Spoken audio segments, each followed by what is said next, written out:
سابق وزیر اور BRS رکن اسمبلی ٹی ہریش راؤ نے کانگریس حکومت پر تنقید کی۔ انہوں نے کہا کہ حکومت 16,000 ہوم گارڈز کو تنخواہیں ادا کرنے میں ناکام رہی۔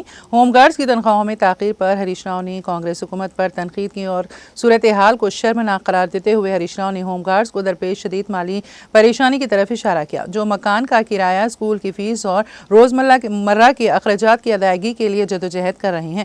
ہریش راؤ نے کہا کہ ریونت ریڈی کو انتخابات سے پہلے BC کے لیے 42% کوٹا طے کرنا چاہیے۔ انہیں صرف زندہ رہنے کے لیے قرض لینے پر مجبور کیا جا رہا ہے۔ بینک کے اہلکار انہیں EMI کی ادائیگی کے لیے ہراساں کر رہے ہیں۔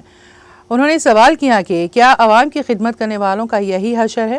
ریونت ریڈی حکومت پر لاپرواہی کا الزام لگاتے ہوئے انہوں نے کہا کہ کانگریس کے دور حکومت میں تنخواہوں میں تاخیر معمول بن گئی ہیں۔ یہ حکومت عوام کی نہیں بلکہ ان کے خلاف ہے، جبکہ اسکیموں میں کمی کی جا رہی ہے۔ ملازمین کو بلا معاوضہ چھوڑ دیا گیا ہے۔ انہوں نے بحران کے فوری حل کا مطالبہ کرتے ہوئے کہا ان کے پاس قرض لینے کے سوا کوئی چارہ نہیں ہے کہ وہ صرف اپنی ضروریات پوری کر سکیں، جبکہ بینک کے اہلکار EMI کی ادائیگی کے لیے ان پر دباؤ ڈال رہے ہیں۔